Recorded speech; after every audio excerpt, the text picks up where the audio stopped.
আপনারা যে দুঃখ কষ্ট ভোগ করেন আমি একই দুঃখ কষ্ট ভোগ করি।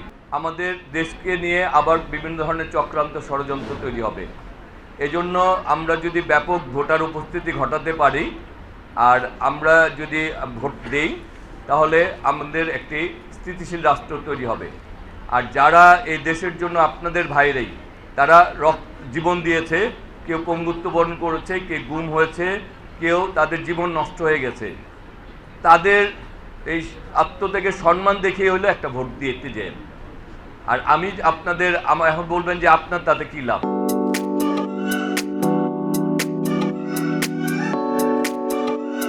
ব্যাপার হচ্ছে আমি এই এলাকায় যেহেতু 53 বছর যাবৎ আপনাদের সামনে বেড়ে উঠেছি এবং 38 বছর যাবৎ রাজনীতির সাথে সম্পৃক্ত, আমার বাসার ঠিকানাও আপনাদেরকে বললাম। আপনারা যারা ভোট দেওয়ার আগে আপনারা অবশ্যই অনেক ব্যস্ত থাকেন, আপনারা কর্মঠ লোক, আপনারা অনেক ব্যস্ততার মধ্যে আপনাদের জীবন অতিবাহিত করেন।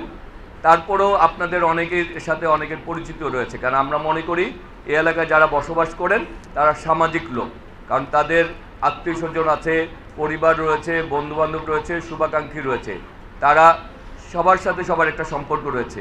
আর আমরা এই এলাকায় যারা থাকি আপনারা আমার সম্বন্ধে জানার চেষ্টা করবেন যে বিগত এই নির্বাচনের সময় আমি এখানে নির্বাচন কেন্দ্রিক উপস্থিত হই নাকি আমি বিগত আমার এই রাজনৈতিক ব্যক্তিগত জীবনে আমার দ্বারা কেউ ক্ষতিগ্রস্ত হয়েছে কিনা, বা আমি কারো বিরুদ্ধে অন্যায় কিছু করেছি কিনা, বা আমি আমার রাজনৈতিক জীবনে আমার প্রতিবেশী যারা আছে, মাদার থেকে যারা আছে, তাদেরকে কারো কোনো ক্ষতি করেছি কিনা।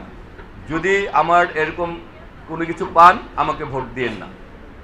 আর যদি না পান তাহলে দুইটা দাবি, একটা হচ্ছে এলাকার ভাই, আমি যেহেতু মাদার থেকেই থাকি, আমাকে যে কোনো সময় যে কোনো কারণে, আমি তো এই রাস্তা দিয়ে ঘোরাফেরা করি, এই এলাকায় অলিতে গলিতে ঘুরি, এই বাসাতেই থাকি, আগামীতেও এই বাসাতেই থাকবো।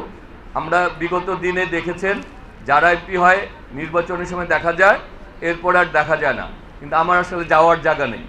এখানে আমি, আমার মা থাকি, আমরা 3 ভাই 2 বোন, সবাই আমার বড়, অনেক বড়। হ্যাঁ, আমার ভাইগনি ভাসতে তারাই অনেক বড়, তারা এখানে সবাই মানে যার যার জীবনে প্রতিষ্ঠিত, আমি সবার ছোট। সুতরাং এই বাসাতেই থাকবো আর এই অলিতে গলিতে এই এলাকায় ঘুরে বেড়াবো।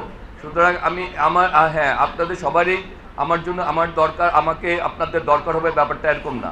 কিন্তু এলাকার স্বার্থে তো আমাকে বারবার এই এলাকা আমরা অবহেলিত, আমাদের অনেক সমস্যা, গ্যাস নাই, রাত্রে 2টার থেকে সকাল 6টার সময় আসে, আমাদের জলবদ্ধতার সমস্যা আছে, আমাদের রাস্তাঘাটের ভাঙাচোরা, আমাদের এলাকা ভালো স্কুল নাই, চিকিৎসার মুগ্ধ হাসপাতাল ছাড়া কোনো হাসপাতালে চিকিৎসার ব্যবস্থা নাই, তাও এটাতে অনেক প্রেশার, আমাদের ব্রিজ নাই, বাসের ব্রিজ, আপনারা তো ওই এলাকায় এখানে কেউ থাকতেও পারেন 75-এর, যে বাজে অবস্থা।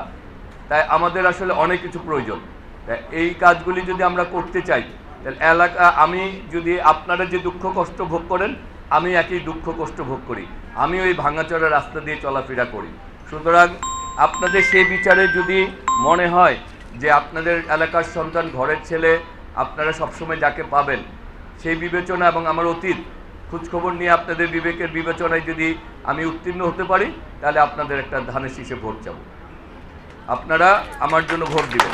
আর যদি উত্তীর্ণ না হতে পারে দিবেন না। আর আপনাদের এই এলাকায় যদি আরেকটি শেষ কথা বলি, এই এলাকায় সর্বোচ্চ ভোটে যদি আপনাদের অংশগ্রহণ করেন তখন আমি আমার দলকে বলতে পারবো এই এলাকার লোকজন সর্বোচ্চ ভোট অংশগ্রহণ করেছে। আর আপনাদের সর্বোচ্চ ভোটে যদি আমি নির্বাচিত হই তাহলে আমার দলকে বলতে পারবো যে সবার আগে আমাদের এলাকার লোকজনের যে দাবি দাবা আছে, যেটা আমাদের ন্যায্য অধিকার, সেটাকে আগে বাস্তবায়ন করতে হবে। সুতরাং সেই দাবিতেও বলবো যে আপনারা ভোট দিবেন। তাই আমরা আসলে যে কথাটি বলি, আমার আগে আমরা, আমাদের আগে দেশ, ক্ষমতার আগে জনতা, সবার আগে করবো কাজ, গড়বো দেশ, সবার আগে।